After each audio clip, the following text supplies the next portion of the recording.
बिस्मिल्लाहिर्रहमानिर्रहीम। कैसे हैं आप लोग? ठीक ठाक हैं?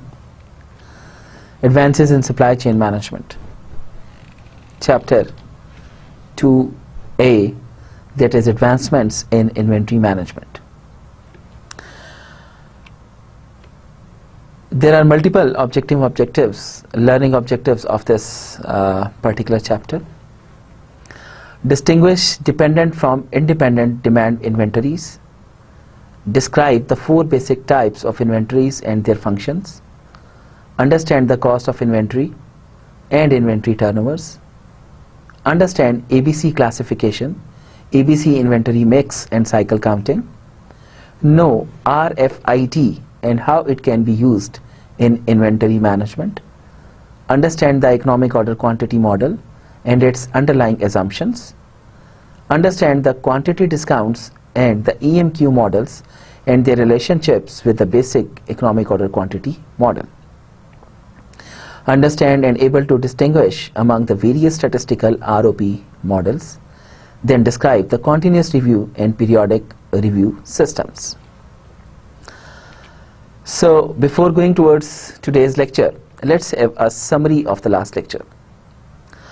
We discussed multiple key performance indicators in the last class, in which we saw that how these indicators can be applied on the supply chain and what are different characteristics. So key performance measures are presented in detail in order to understand the excellence a supply chain achieves. The focus was on the importance of the integration of partners for the overall performance of the supply chain. For the optimization of inventory, the main principle of inventory management has to be considered. The objective is to balance the cost arising from holding inventories and the benefits of it. Furthermore, this trade-off has to be handled for each separate component. In the coming lectures, we will show how APS can support this critical task of inventory management. The focus of the present lecture is to present different concepts and models evolved over the period of time that can be used in inventory management. Layout क्या कुछ पढ़ेंगे आज हम लोग? First of all will start from the intro, then dependent and independent demand of inventory. Will talk about concepts and tools of inventory management, ABC inventory analysis system, RFID, inventory models, and then the continuous and periodic review system. Inventory management. Inventory can be one of the most expensive assets of an organization. Inventory may account for more than 10% of total revenue or 20% of total assets. Management must reduce inventory levels yet avoid stockouts and other problems. Matching demand and supply. Suppliers must accurately forecast demand so they can produce and deliver the right quantities at the right time at the right cost. Suppliers must find ways to better match supply and demand to achieve optimal levels of cost, quality, and customer service to enable them to compete with other supply chains. And problems that affect product and delivery will have ramifications throughout the chain. Dependent and independent demand. Inventory management models, generally classified as dependent demand and independent demand models. इनको हम लोग independent demand और independent demand models भी कहते हैं. Dependent और independent का तो डिफरेंस आपको पता ही होगा. डिपेंडेंट मीन्स जब कोई चीज़ इंडिपेंडेंट नहीं होती, किसी के होने की वजह से हो, तो that is known age dependent. And independent जिसके ऊपर किसी का कोई इम्पैक्ट ना हो, दैट इज इंडिपेंडेंट, वो खुद से अपने तौर पर मूव करे. तो dependent demand would be that describes the internal demand for parts based on the demand of the final product in which the parts are used. Dependent demand कि जो internal demand को specify करे parts की, which would be based कि हमें finished goods की कितनी demand आई है. Let's suppose मैं sugar की मेरे पास कोई 100 किलो की demand आती है. अब 100 किलो की demand पूरी करने के लिए I need sugar cane. तो sugar cane would be dependent, the demand of sugar cane would be dependent upon the demand of sugar. So sub assemblies, components and raw materials are example of dependent demand items. Sub assemblies, components और raw material of course इनसे ही चूंकि finished product ने बनना होता है, तो ये these are the examples of dependent demand. Independent demand, the demand for final products and has a demand pattern affected by trends, seasonal patterns and general market conditions. तो finished good की demand जो है that would be considered as the independent demand. और ये किस पे depend करेगी इसका डिमांड पैटर्न, ये ट्रेंड्स पे, सीजनल पैटर्न्स के ऊपर या फिर जनरल मार्केट कंडीशंस के ऊपर it can be based upon. तो demand for toothpaste, plasma, TV, cars are example of independent demand. मतलब ये डिमांड्स जो हैं these are affected from the demand from the overall market situations, लेकिन these are independent. मतलब ये होंगी तो हमें रॉ मटेरियल और बाकी चीजों को खरीदना होगा. तो this is an independent demand. Concepts and tools of inventory management. Functions and basic types of inventory. The primary functions of inventory are to number 1, buffer from uncertainty in the marketplace. मतलब inventory हम लोगों को एक buffer provide करती है जिससे uncertainty remove हो जाती है काफ़ी हद तक कि हमारे पास इन्वेंट्री है, जैसे ही कोई डिमांड आई, कोई ऑर्डर आया तो will be able to fulfill that. Then number 2, decouple dependencies in the supply chain, for example safety stock. 4 broad categories of inventories already discussed in detail in the last lecture are as follows. जो 4 different categories हैं inventory की वो कुछ ऐसे हैं. Number 1, raw material which is unprocessed purchased inputs. Raw material क्या चीज़ होती है जो कि हम लोग परचेज तो करते हैं लेकिन अभी अनप्रोसेस्ड होती है, इसको इस्तेमाल करके हम लोगों ने फिनिश गुड बनानी होती है. Work in process, partially processed materials not yet ready for sales. जैसे ही हम रॉ मटेरियल की प्रोसेसिंग स्टार्ट करते हैं, now this is work in process, अभी फिनिश नहीं हुआ होता. Finish goods, the products ready for shipment are known as finish goods, जब तैयार हो गई.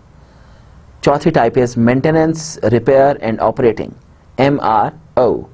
Materials used in production, cleaners and brooms, इनको बाजुकात इनडायरेक्ट मटीरियल्स भी बोला जाता है. तो these are 4 categories of inventories जिनकी तमाम कैटेगरीज हमें बैलेंस शीट के अंदर भी नजर आती हैं. Inventory costs, the cost of holding goods in stock is inventory cost. It is expressed usually as a percentage of the inventory value. It includes capital, warehousing, depreciation, insurance, taxation, obsolescence and shrinkage costs. ये percentage होती है inventory value की, और इसमें क्या क्या शामिल होता है? आपका कैपिटल जिससे आपने परचेज किया, वेयर हाउसिंग कॉस्ट, फिर उसके बाद इसकी डिप्रिसिएशन, इंश्योरेंस, टैक्सेशन, ऑब्सोलेसेंस कोई हुई इसकी, अगर श्रिंक हो रही है तो वो cost would be also be the part of inventory cost. In other words, total inventory cost is the sum of the carrying cost and the ordering cost of the inventory. तो 2 तरह की cost को हम add करके inventory cost बनाते हैं. One is carrying cost and the other one is ordering cost. So the total inventory cost formula is TIC. Total inventory cost is equal to C. C is what? Carrying cost per unit per year into Q divided by 2. Quantity of each order divided by 2 plus F is fixed cost per order into D over Q. D is what? Demand in units per year divided by Q, that is quantity of each order. So direct costs,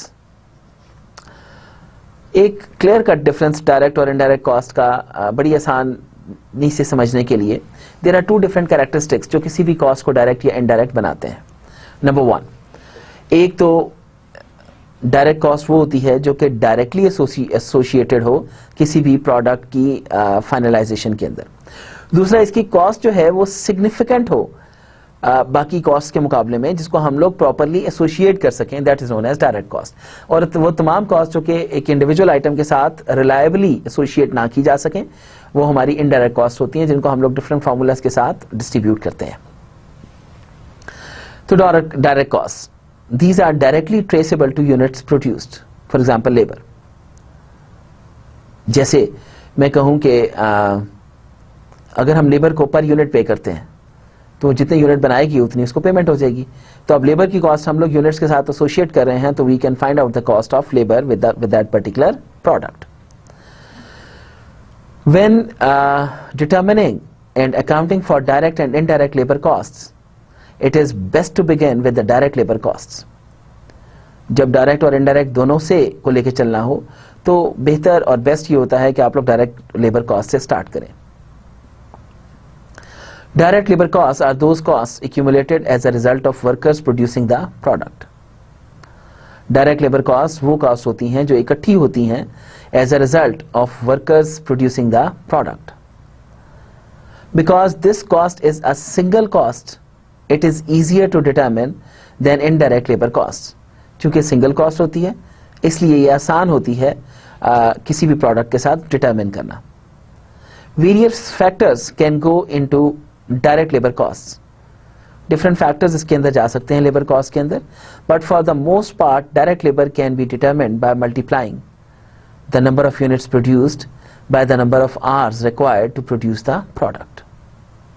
लेकिन इसके कई हिस्से जो हैं direct labour के ये determine किए जा सकते हैं by multiplying the number of units.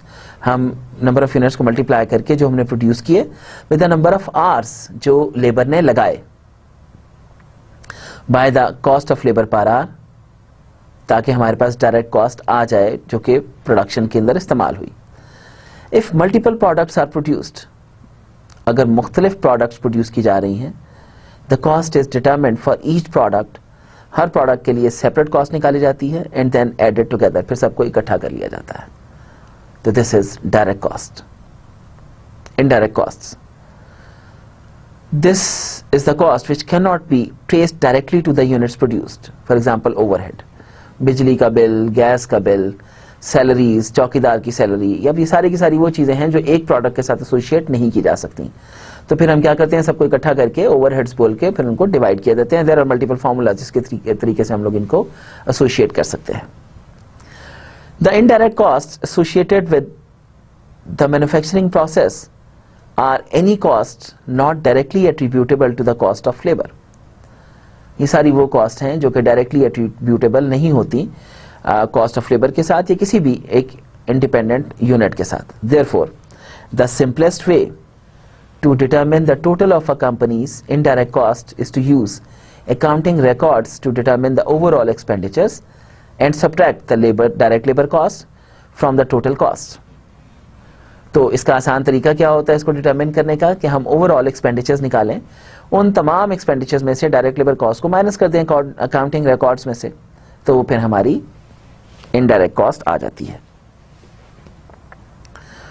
Since many expenses are included in these indirect costs, क्योंकि कई खर्चे मौजूद होते हैं, it may difficult to have an accurate and up-to-date figure. तो ये मुश्किल है कि आप accurate या up-to-date figure को उठाएं। Companies often will use estimates based on previous year's expenditures. Companies ज़्यादातर पिछले साल के जो खर्चे होते हैं उनको बेस बनाकर आगे चलते हैं and determine these costs, ये cost determine करने के लिए। All the costs faced by companies can be broken into two main categories. तमाम costs जो कि companies face करती हैं इनको दो main categories में तकसीम किया जा सकता है, fixed costs and variable costs। एक fixed cost और दूसरी variable cost। Fixed costs are costs that are independent of output। Fix cost वो कॉस्ट होती हैं जो कि आउटपुट से रिलेट नहीं करती।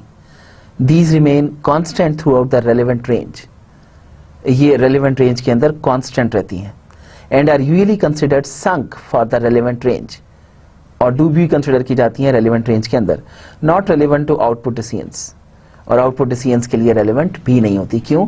अगर बिल्डिंग बनानी थी तो बिल्डिंग तो मैं बना चुका, अब उस पर जो कॉस्ट लगी ऑफ कोर्स अगर मैं ये डिसाइड करना चाहूँ कि मुझे यूनिट्स बनाने हैं या नहीं बनाने, that would be irrelevant now, क्योंकि फिक्स कॉस्ट लग चुकी। Fix cost often include rent, buildings, machinery etcetera.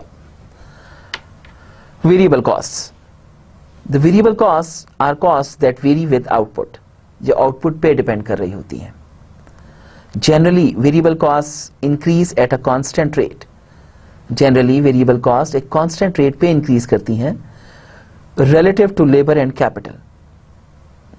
Variable cost may include wages, utilities, materials used in production, etc. तो वेरिएबल कॉस्ट में जैसे वेजेस, मटीरियल, यूटिलिटीज जो हम इस्तेमाल करते हैं, ये सारी की सारी आ जाती हैं. Then order costs. Direct variable cost for making an order. वो डायरेक्ट वेरिएबल कॉस्ट जो एक ऑर्डर को बनाने में इस्तेमाल हो. In manufacturing, setup costs are related to machine setups. Ordering costs are costs of ordering a new batch of raw materials. These include cost of placing a purchase order, cost of inspection of received batches, documentation costs, etc. Ordering costs vary inversely with carrying costs. Ordering cost जो हैं ये inversely very करती हैं carrying cost के साथ. मतलब अगर ordering cost बढ़ रही है तो कैरिंग कॉस्ट रिड्यूस करेगी, कैरिंग कॉस्ट बढ़ रही है तो ऑर्डरिंग कॉस्ट रिड्यूस करेगी. It means that the more orders a business places with its suppliers the higher will be the ordering cost. जितने ज्यादा आप ऑर्डर्स प्लेस करेंगे उतनी ऑर्डरिंग कॉस्ट ज्यादा होंगी. However more orders mean smaller average inventory levels. ज्यादा orders का मतलब यह है कि आप इन्वेंट्री लेवल छोटा रख रहे हैं and hence lower carrying costs. और उससे of course आपकी carrying cost decrease कर जाएगी. It is important for a business to minimize the sum of these costs. Business के लिए important है कि इन costs को minimize करे, which it does by applying the economic order quantity model. जो कि ये करते हैं economic order quantity model apply करके. Holding or carrying costs. These costs are incurred for holding inventory in storage. ये costs incur होती हैं inventory को store करने से. The associated price of storing inventory or assets that remain unsold. वो associated prices जो inventory को store करने पर या assets जो कि नहीं बिकते हमारे उससे incur होती हैं. Holding costs are a major component of supply chain management. Holding cost एक major component है supply chain management का. Since businesses must determine how much of a product to keep in stock. क्योंकि businesses को ये लाजमी determine करना होता है कि कितनी product stock के अंदर रखें. Holding costs include an opportunity cost because money that's tied up in inventory can't benefit the company in another way. Holding costs जो कि opportunity costs जिसमें शामिल होती है क्योंकि पैसा जो कि टाइड अप है इन्वेंट्री में वो कंपनी को बेनिफिट नहीं दे सकता किसी और तरीके से भी, क्योंकि पैसा तो आप लगा चुके हैं. Such as an investment in new product development. जैसे किसी न्यू प्रोडक्ट डेवलपमेंट में कोई investment. In addition maintaining inventory levels greater than required to support a particular level of customer service leads to unnecessary holding cost. इसके अलावा जब आप लोग inventory levels ज़्यादा मेंटेन करते हैं एक particular level of customer services से, तो होल्डिंग कॉस्ट आपकी अननेसेसरीली इंक्रीज हो जाती है. To lower holding cost you can limit the volume of inventory you store in a warehouse and limit the time the inventory stays there.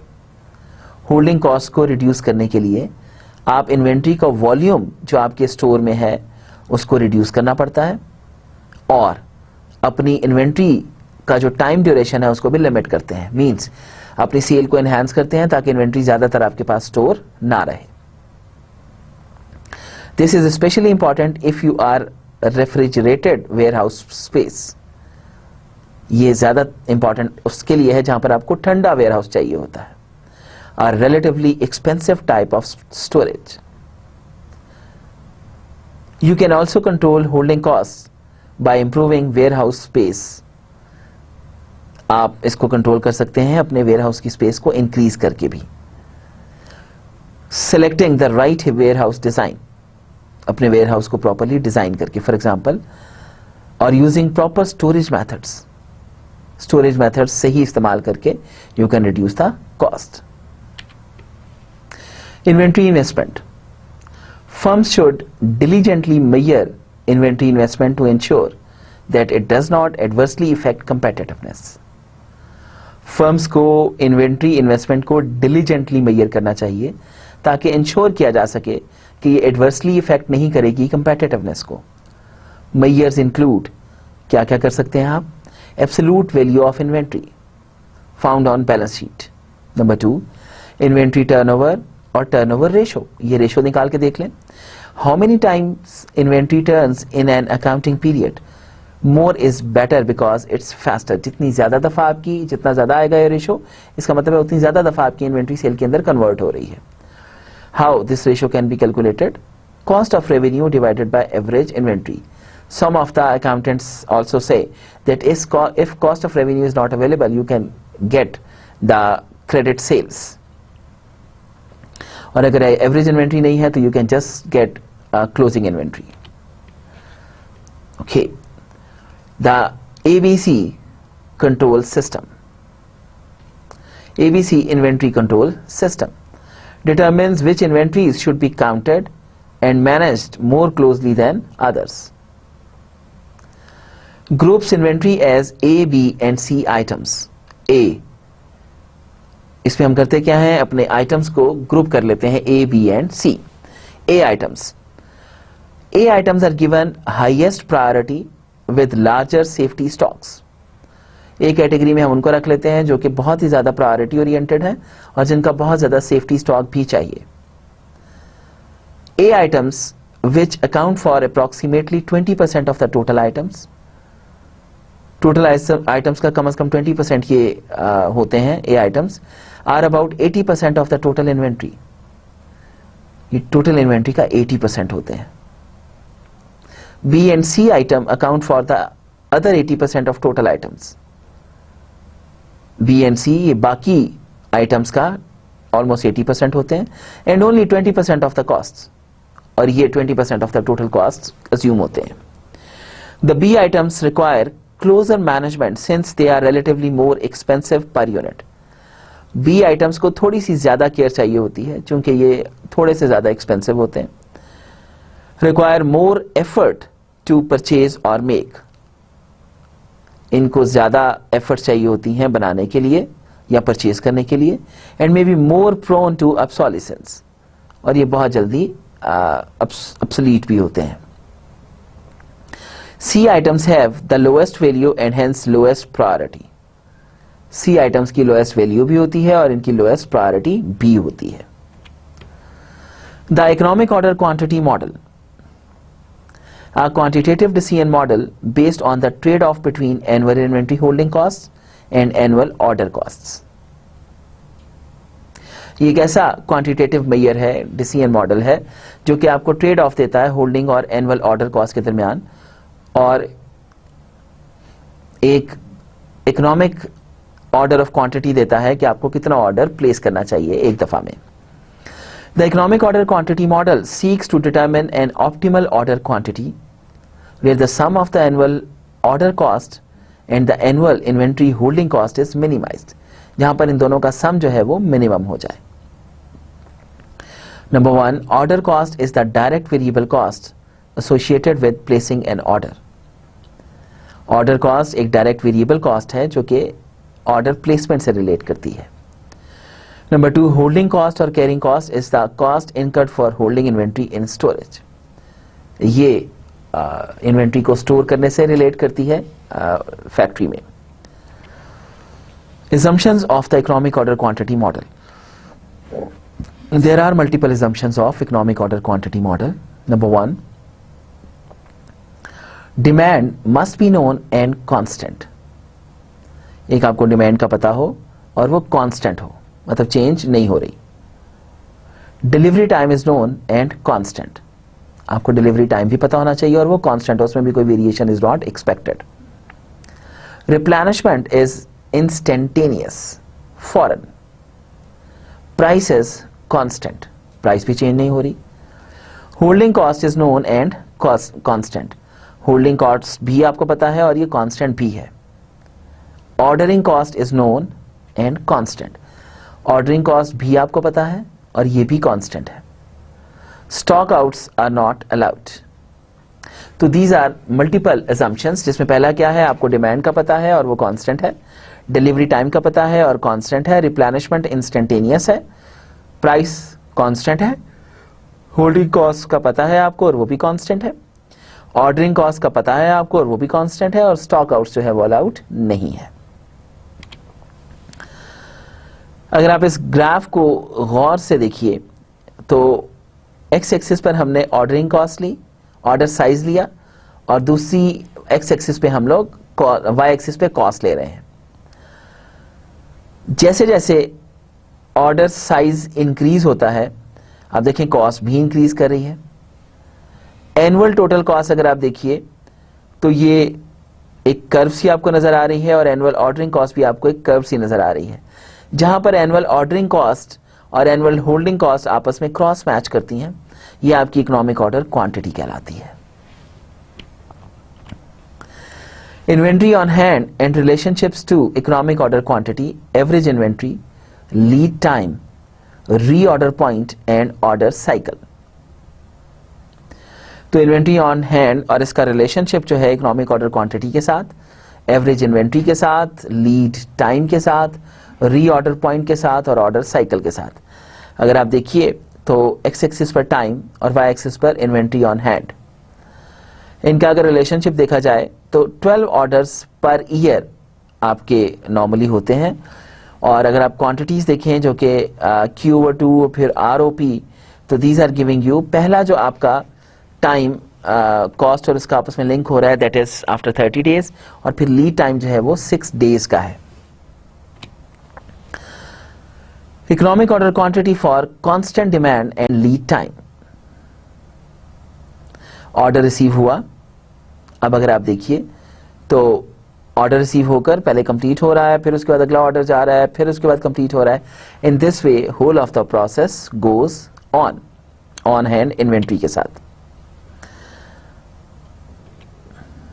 यहां पे अगर आप देखिए तो एक से लेकर दूसरे पॉइंट के दरमियान का जो डिफरेंस है that is total bye out है, और ये जो इससे ऊपर टाइम बताया जा रहा है जहां पर आपको ये फिरोजी कलर का नजर आ रहा है, this is showing lead time, कब से कब तक का लीड टाइम है, और होल्डिंग कॉस्ट भी गिवन है, फिर उसके बाद क्वांटिटीज आर गिवन, और ऑर्डर रिसीव कब हो रहा है, फिर उसके बाद फर्दर प्रोसेसेस कब हो रहे हैं।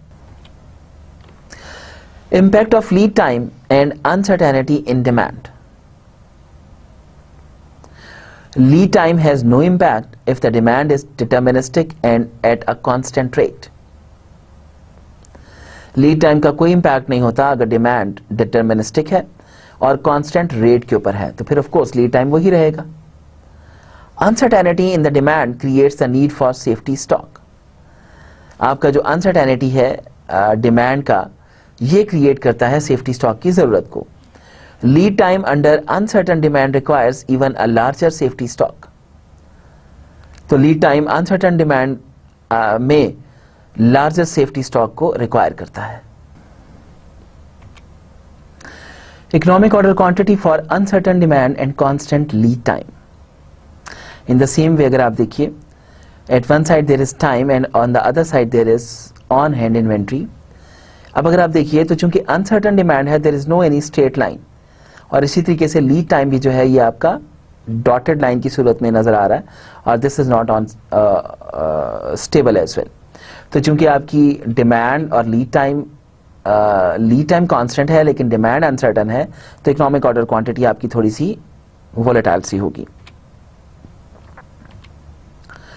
द स्टैटिस्टिकल रीऑर्डर पॉइंट, कैसे फॉर्मूले के तहत आप लोग रीऑर्डर पॉइंट कैलकुलेट कर सकते हैं।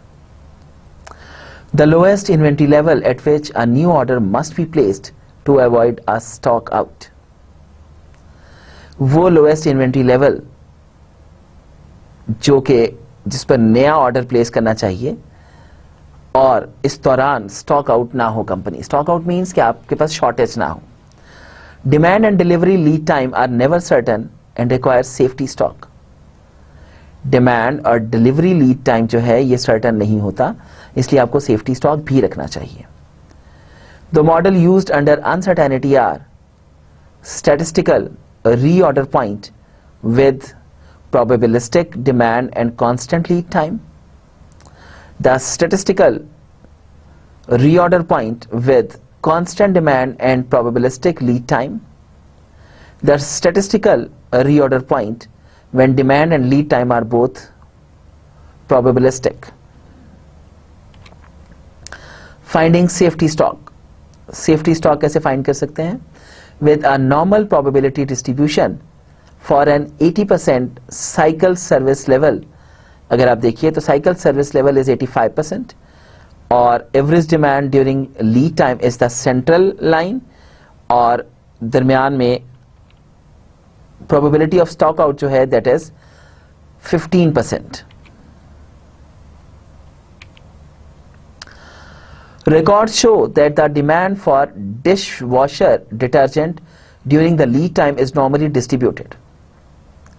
Records बताते हैं कि जो demand है dishwasher detergent की lead time इसके वो normally distributed है with an average of 250 boxes, जिसमें 250 boxes average हैं और इसकी variation जो है lead time की that is 22. What safety stock should be carried for a 99% service level? क्या सेफ्टी स्टॉक कैरी होना चाहिए जबकि 99% साइकिल सर्विस लेवल है? What is R? आर क्या होएगा? तो safety stock Z sigma L 2.33 into 22 जो कि सिग्मा है उसका is equal to 51.3, in other words 51 boxes. 2.33 is the number of standard deviations to the right of the average demand during the lead time that places 99% of the area under the curve to the left of that point. In other words हम कह सकते हैं कि 99% certainty के साथ इतना safety stock हमारे पास मौजूद होना चाहिए. Reorder point DL bar plus safety stock. तो 250 आप लोगों का डिमांड होता है प्लस 51, तो 301 बॉक्सेस के बाद आप लोग अगला ऑर्डर प्लेस करेंगे. तो मुझे उम्मीद है यहां तक आप लोगों को कुछ बात समझ आ रही होगी कि अब हम लोग क्या चीज देखने जा रहे हैं. एक तो डिमांड के लिए हम लोगों को एट द स्पॉट कुछ इन्वेंट्री चाहिए, ठीक है.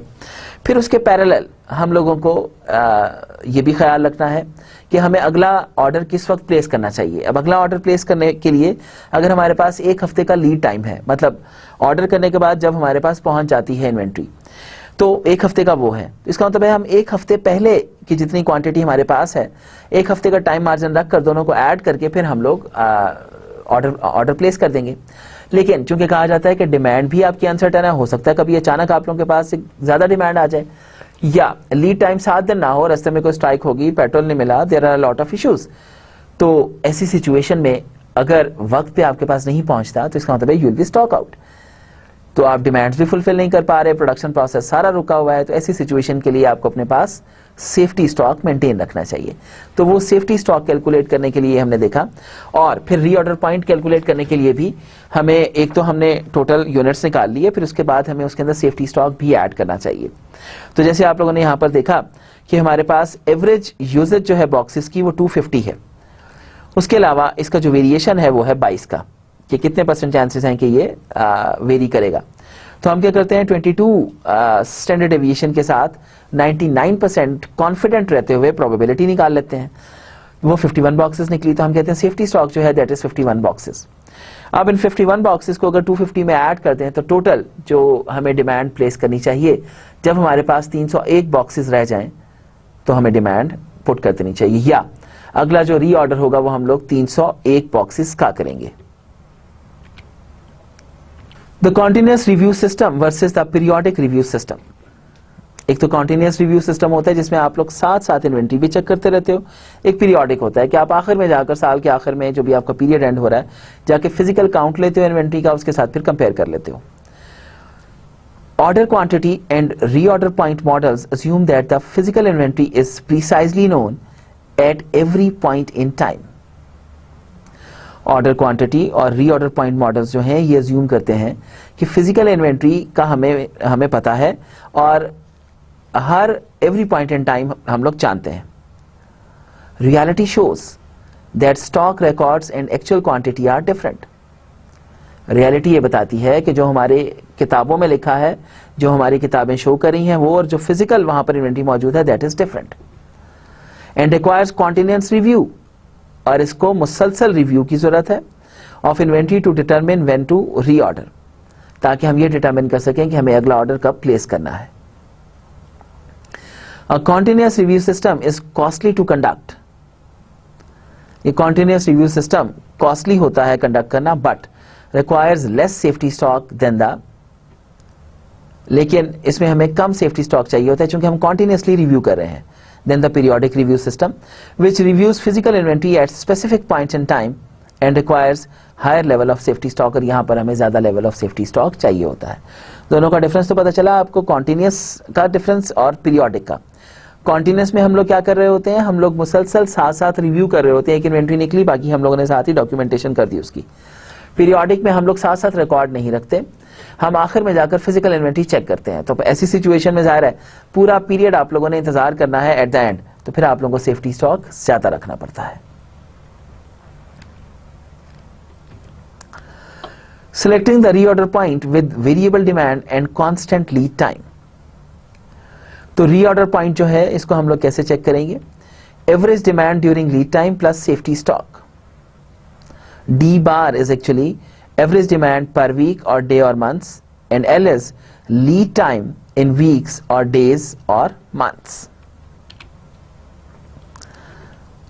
Demand during lead time. It specify mean and standard deviation. आपको पता है मीन और स्टैंडर्ड डेविएशन क्या होता है, मीन इज सेंट्रल पॉइंट और standard deviation is the chances of movement of this mean on both of the sides of the normal curve. Standard deviation of demand during the lead time, ये कैसे हम calculate करते हैं. Standard deviation of demand during lead time would be the under root of standard deviation of demand and lead time, safety stock and reorder point, where number of standard deviations needed to achieve the cycle service level, and sigma of DLT standard deviation of demand during lead time. So reorder point R would be average lead time plus safety stock. So in the continuous review systems, general cost equation is what? Total cost is equal to annual cycle inventory holding cost plus annual ordering cost plus annual safety stock holding cost, जिसको अगर आप देखिए तो equation कैसे बनाई, C which is representing the cost is equal to Q over 2 into holding cost plus D over Q into S plus H into safety stock. Next is periodic review system. Periodic review system जब हम लोग आखिर में जाकर चीज़ों को evaluate करते हैं और फिजिकल इन्वेंट्री चेक करते हैं कि अभी कितनी इन्वेंट्री रह गई, और सारा का सारा सिस्टम हमारा पीरियड वाइज चलता है. आपको पता है दोनों का बेनिफिट क्या है या किस सिचुएशन में कौन सा अप्लाई होता है.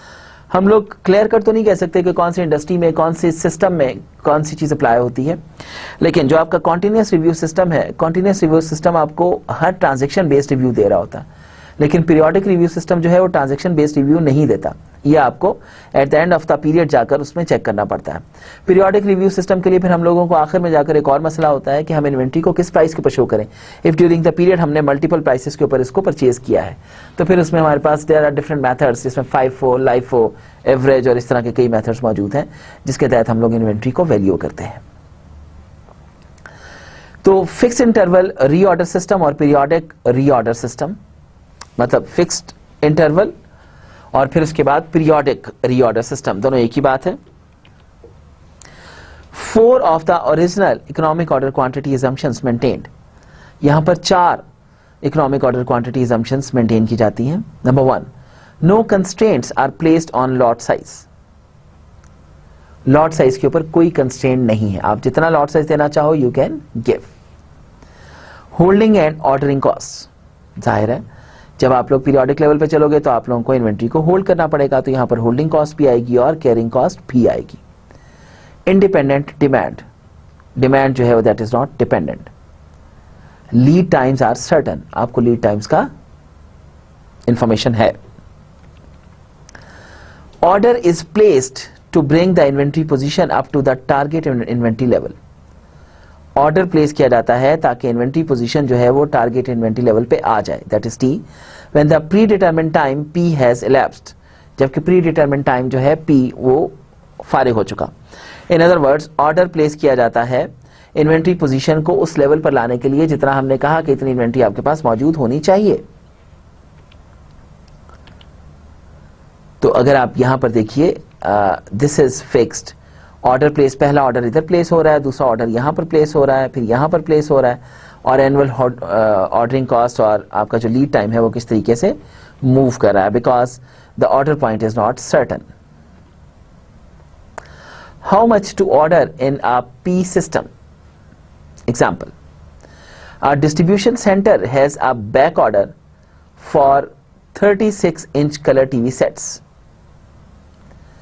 एक डिस्ट्रीब्यूशन सेंटर जो है उसका back order 36 colour TV sets रखता है। No inventory is currently on hand, उसके पास कोई इन्वेंट्री ऑन हैंड मौजूद नहीं है। And now is the time to review, अब उसको रिव्यू करना है। How many should be reordered if T is equal to 400, उसे कितने रीऑर्डर करना चाहिए अगर कैपिटल टी जो है that is 400, and no receipts are scheduled, और कोई रिसीट्स भी जो है वो अभी तक स्केड्यूल नहीं हुई। तो IP would be equal to OH plus SR minus BO। तो आपके पास on hand inventory 0, back order आपके पास 0, सेफ्टी स्टॉक आपके पास 5 है। तो -5 सेट्स जो हैं ये आपके पास होंगे, जिसे हम कह सकते हैं कि कितना आप लोगों को ऑर्डर करना है। तो टी में से अगर आप आईपी माइनस कर दें तो 400 आपको ऑर्डर करने थे, जिसमें से -5 जो हैं ये आपका आईपी है। तो total 405 sets you are suppose to order, that is 405 sets must be order to bring the inventory position up to T sets, जितने आपके टोटल रिक्वायर्ड है। तो इसका मतलब 405 सेट्स आपके पास अवेलेबल होने चाहिए, या इतना आपको ऑर्डर प्लेस करना चाहिए। Inventory management example 1, an auto part supplier sells Hardy brand batteries to car dealers. एक ऑटो पार्ट सप्लायर जो है वो हार्डी ब्रांड बैटरीज सेल करता है कार डीलर्स को। And auto mechanics, the annual demand is approximately 1200 batteries, annual demand उसकी जो है वो 1200 बैटरीज की है। The supplier pays $28 for each battery, supplier $28 pay करता है हर बैटरी के, and estimates that the annual holding cost is 30% of the batteries value, और एस्टिमेट करता है कि 30% जो बैटरी की वैल्यू है उसकी cost would be considered as holding cost. It costs approximately $20 to place an order. एक ऑर्डर प्लेस करने के लिए $20 लग जाते हैं, managerial and clerical cost. The supplier currently orders 100 batteries per month, supplier 100 batteries per month order कर रहा है। The requirement is determine the ordering, holding and total inventory cost for the current order quantity. इस वक्त current order quantity के लिए order, holding और total inventory cost निकालिए। Number 2, determine the economic order quantity. Number 3, how many orders will be placed per year using the economic order quantity, कितने orders place करने पड़ेंगे। Economic order quantity अगर आपको याद हो तो ये वो क्वांटिटी है जहां पर आपकी ऑर्डरिंग कॉस्ट और होल्डिंग कॉस्ट का सम जो है that becomes minimum. Then determine the ordering, holding and total inventory costs for the economic order quantity. How has ordering cost changed? Holding cost, total inventory cost. So we are given the following information. Annual demand हमें 1200 batteries per year दी गई, yes. Item cost हमें $28 पर battery दी गई, yes. Holding cost जो है हमें 30% दी गई of 28, that is 8.40 per battery per year. Order cost हमें 20 पर ऑर्डर दी गई, करंट ऑर्डर क्वांटिटी हमें 100 बैटरीज दी गई। तो the current ordering and holding cost are C into Q by 2 plus F into D by Q. तो 100 divided by 2 into 8.40 plus 1200 divided by 100 into 20. So 420 plus 240 would be equal to $660. तो A क्या निकालना था हमें? Determine the ordering, holding and total inventory cost for the current order quantity. तो हम लोगों ने टोटल इन्वेंट्री कॉस्ट कैसे निकाली कि हम लोगों ने कॉस्ट ली, फिर उसके बाद हम लोगों ने फिक्स कॉस्ट ली, और होल्डिंग कॉस्ट तो हमने ऊपर निकाल ली थी कि 30% ऑफ 28, दैट वाज 8.40 पर बैटरी, और 30% कॉस्ट हमें होल्डिंग कॉस्ट की थी, और ऑर्डर कॉस्ट था वो हमें 20 पर ऑर्डर वाज गिवन. तो दोनों को ऐड कर लिया, टोटल कॉस्ट निकाल कर, तो हमारे पास टोटल इन्वेंट्री कॉस्ट आ गई.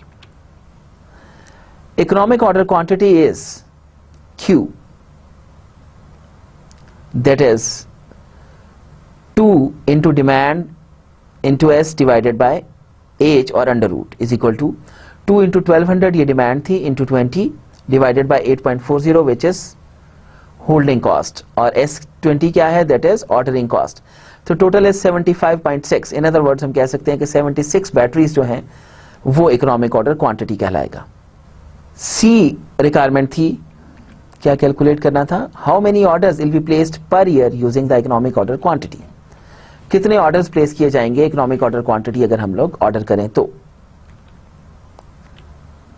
The company will place D over Q asterisk. Q asterisk क्या था हमारे पास? Demand, economic order quantity. तो 1200 ऑर्डर्स की डिमांड है डिवाइडेड बाय 76, तो 15.8 ऑर्डर्स पर ईयर हम लोग प्लेस करेंगे. देन अगली डिमांड क्या थी? Determine the ordering, holding and total inventory costs for the economic order quantity. How has ordering cost changed and holding cost, total inventory cost? तो new ordering and holding cost जो है वो D over Q steric into S plus D over Q over 2 steric into H is equal to 1200 जो कि annual demand है divided by अब new economic order quantity 76 की multiplied by 20 जो कि per order cost है, plus 76 जो कि इकोनॉमिक ऑर्डर क्वांटिटी है divided by 2 into holding cost per unit is 8.4. So total is 315.79 plus 319.20, तो टोटल हो गया 634.99. The company will save 25.01 by using the economic order quantity. पहले कितनी कॉस्ट पड़ रही थी अगर आप देखिए? पहले $660 की कॉस्ट पड़ रही थी, अब 634 की पड़ रही है by using economic order quantity. तो कितना फायदा हुआ? $25 का. तो कुछ बात समझ में आई? ओके. कुछ देर के बाद हम इस क्वेश्चन को दोबारा से रिव्यू भी करते हैं. पहले थोड़ा सा आगे चलें, उसके बाद फिर ताकि मैं चीज़ों को मजीद रिलेट कर सकूं. Okay, we can have another example. Foster Drugs incorporation handles a variety of health and beauty aid products. A particular hair conditioner product costs Foster $2.95 per unit. तो एक पर्टिकुलर हेयर कंडीशनर प्रोडक्ट है जिसकी cost है $2.95. The annual holding cost rate is 20%. 20% है annual holding cost. Using an economic order quantity model, they determined that an order quantity of 300 units should be used. तो order quantity जो है that is 300 units. The lead time to receive an order is 1 week. Lead time जो है that is 1 week, and the demand is normally distributed with a mean of 150 units per week. और demand जो है वो normally distributed है with a mean of 150 units per week and a standard deviation of 40 units per week. तो सवाल है, what is the reorder point if the firm is willing to tolerate a 1% chance of a stock out during an order sale, order cycle. कहते क्या reorder point होगा अगर firm willing है tolerate करने के लिए 1% chance of stock out. Number 2, what safety stock and annual safety stock cost are associated with your recommendation in part A. जो आप ऊपर recommendation दे रहे हैं, आपकी क्या ऑर्डरिंग कॉस्ट, क्या आपका सेफ्टी स्टॉक और एनुअल सेफ्टी स्टॉक कॉस्ट जो है इसके साथ एसोसिएटेड होगी. Foster is considering making a transition to a periodic review system. Foster consider कर रहा है एक ट्रांजिशन को इस पीरियोडिक रिव्यू सिस्टम के in an attempt to coordinate ordering of some of its products. The review period would be 2 weeks and the delivery lead time would remain 1 week. कहते हैं अब रिव्यू पीरियड जो है वो 2 हफ्ते रहेगा और लीड टाइम जो है वो 1 हफ्ता रहेगा. What target inventory level would be needed to ensure the same 1% risk of stock out? क्या टारगेट इन्वेंट्री लेवल जो है वो चाहिए होगा 1% रिस्क ऑफ स्टॉक आउट को इंश्योर करने के लिए. Number 2, what is the safety stock associated with your answer to part C. Part C में जो आपने कैलकुलेट किया उसके लिए सेफ्टी स्टॉक क्या होगा. What is the annual cost associated with holding this safety stock? इस सेफ्टी स्टॉक को होल्ड करने के लिए आपकी एनुअल होल्डिंग कॉस्ट क्या होगी. Compare your answers to parts B and D. If you were the manager of Foster Drugs, would you choose a continuous or periodic review system? अब B और D को compare करें और उसके बाद सोचें कि अगर आप इस फॉस्टर के मैनेजर होते तो क्या आप कॉन्टिन्यूस या पीरियोडिक रिव्यू सिस्टम में से दोनों में से किसको प्रेफर करते हैं.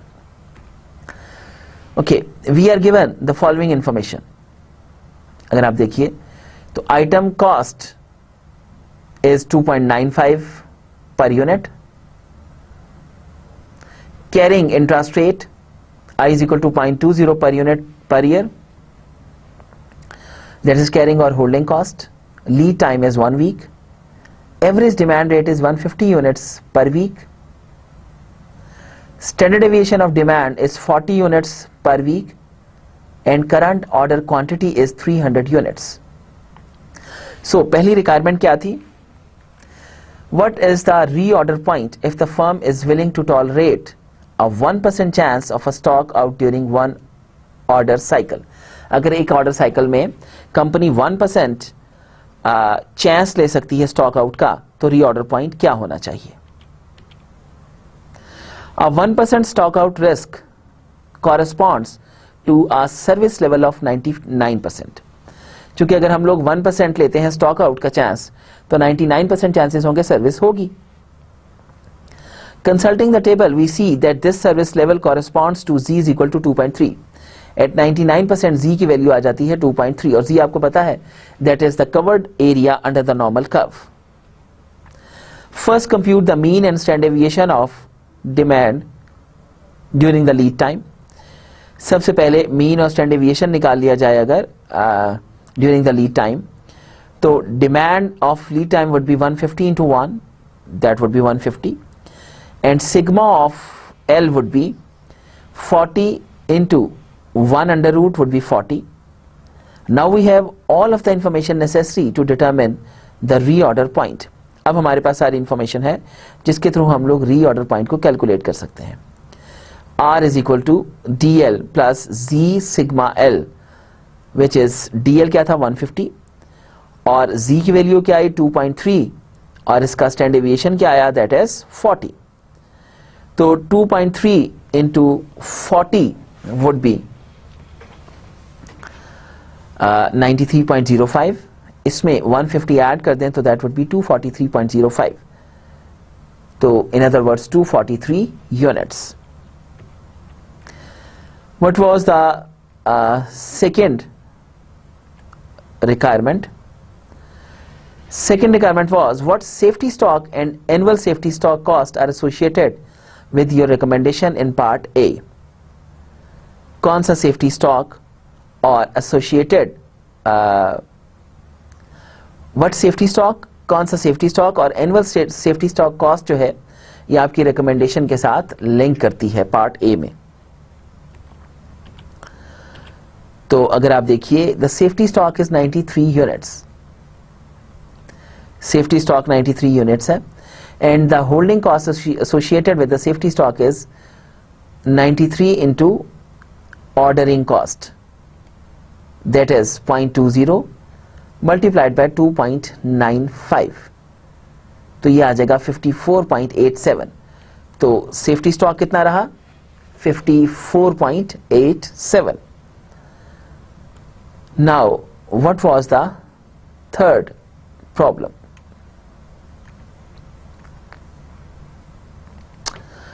इसने हमें क्या कैलकुलेट करने के लिए दिया था? C is Foster is considering making a transition to a periodic review system. इसका मतलब है कि वो इसको चेंज करना चाह रहे हैं in an attempt to coordinate ordering of some of its products, ताकि इसके साथ कोऑर्डिनेट कर सकें. The review period would be 2 weeks. Review period 2 हफ्ते का होगा और 1 हफ्ते का लीड टाइम. तो क्या टारगेट इन्वेंट्री लेवल हमें चाहिए होगा अगर हम लोग 1% risk of stock out maintain करते हैं? We are told that the review period is 2 weeks, so P is equal to 2 now. Use this number along with L, which is equal to 1. To compute the mean and standard deviation of demand during the lead time and the review period, demand of P plus L is equal to 150 into 2 plus 1. That is 450. And sigma of P plus L would be equal to standard deviation of D into under root P plus L. तो under root क्या है? 2 plus 1, इसका under root ले लिया तो 40, ये हमारे पास आ गया 69.28. The Z value remains the same, that is 2.33. तो अब टारगेट इन्वेंट्री लेवल बड़ी आसानी से कैलकुलेट हो सकता है. Capital T is equal to demand into P plus L plus Z value into sigma of P plus L.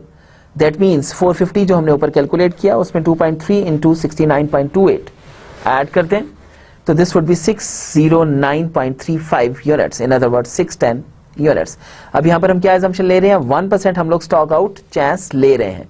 तो 1% stock chance out chance लेने के साथ 610 units जो हैं these are required to be present. So the next problem was, what is the safety stock associated with your answer to part C? क्या safety stock है? And what is the annual cost associated with the holding this safety stock? The safety stock is 160 units rounded up, and the holding cost associated with the safety stock is 160 into holding cost per unit. That would be 160 multiplied by ordering cost. That is 160 into 20% चूँकि ordering cost है per unit की तो 2.95 के साथ multiply करेंगे we'll get 94.40.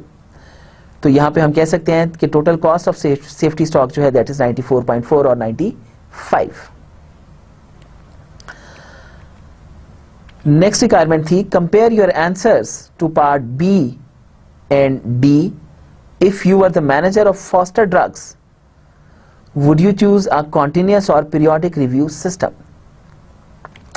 So let's see.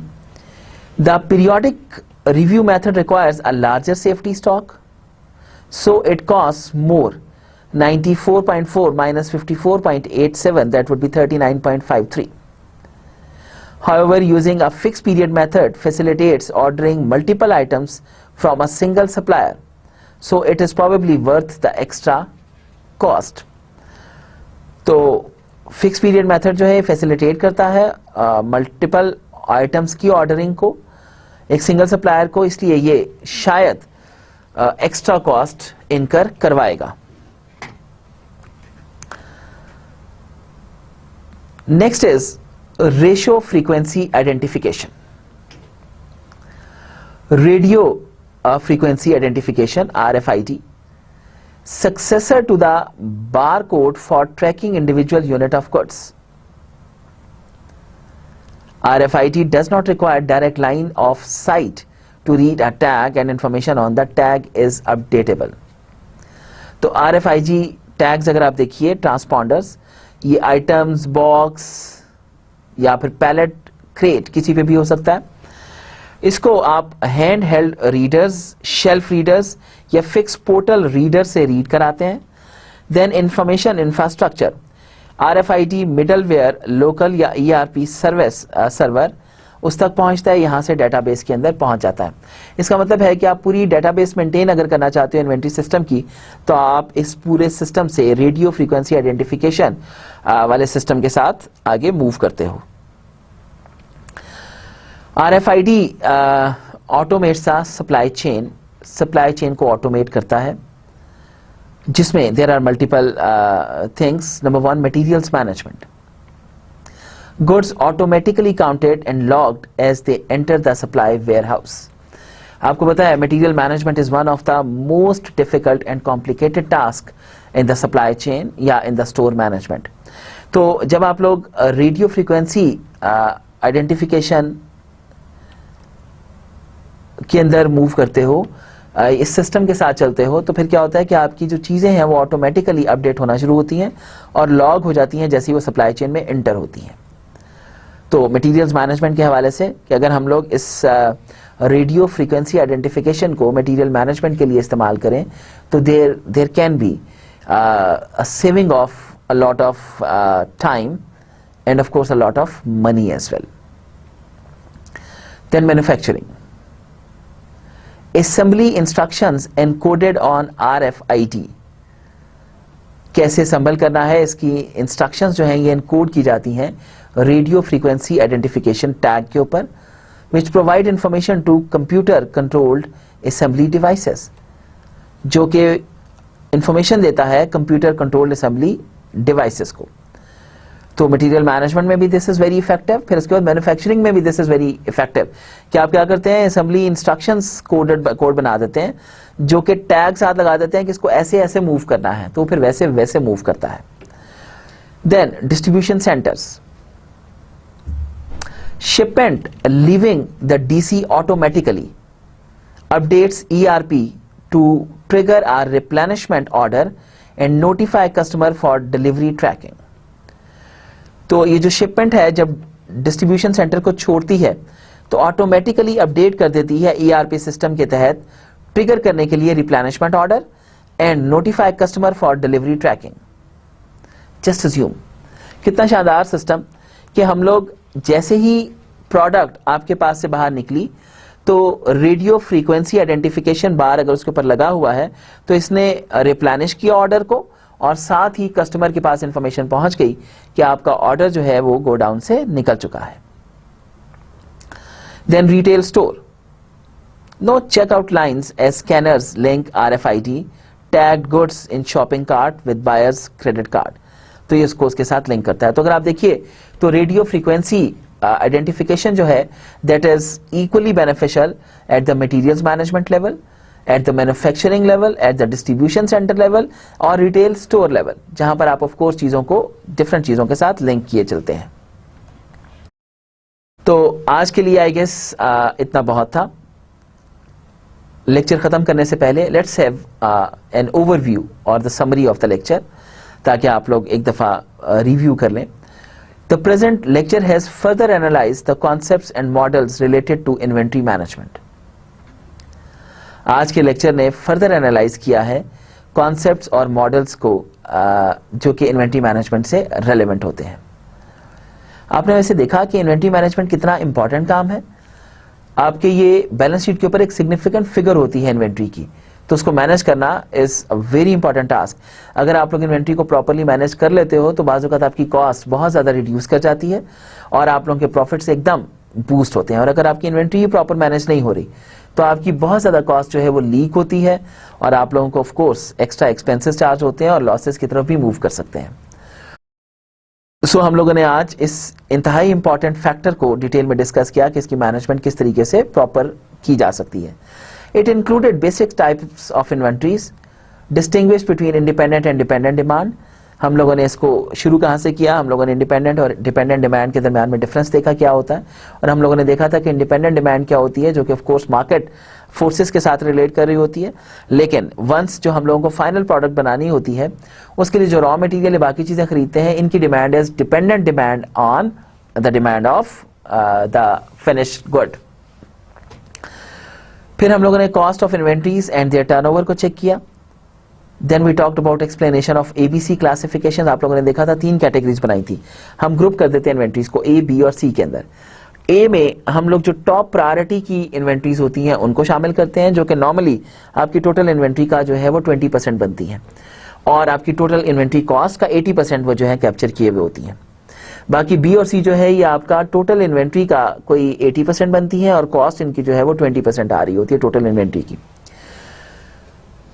तो then we talked about how radio frequency identification can be used in inventory management, economic order quantity models and its underlying assumptions हम लोगों ने डिस्कस की, the relationship of quantity discount and EMQ models with economic order quantity model check किया, further distinguished among various statistical reorder point models and described the continuous and periodic review system of inventory management.